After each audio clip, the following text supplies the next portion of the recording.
Existuje velké množství, jakým způsobem analyzovat akciové trhy, ale v současných podmínkách je dobrý připomenout jednu z metod, která je postavena na spotřebitelské důvěře. Americká asociace The Conference Board zveřejňuje každý měsíc index spotřebitelské důvěry, který se snaží zmapovat vlastně důvěru spotřebitelů v současné i budoucí ekonomické podmínky.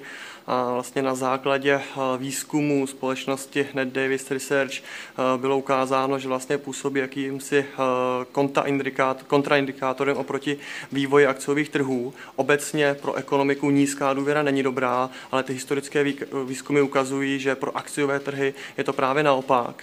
Z těch analýz časových řad vyplývá, že při vysoké spotřebitelské důvěře nad 113 bodů akciové indexy v následujících 12 měsících vzrostly pouze nepatrně o 0,2%. Pokud je spotřebitelská důvěra umírněná někde mezi 66 až 113 body právě, tak se dosahovalo výnosů nějakých 5,9% a nejvyšších výnosů v následujících 12 měsících index Dow Jones dosahoval právě při nízké důvěře pod 66 bodů.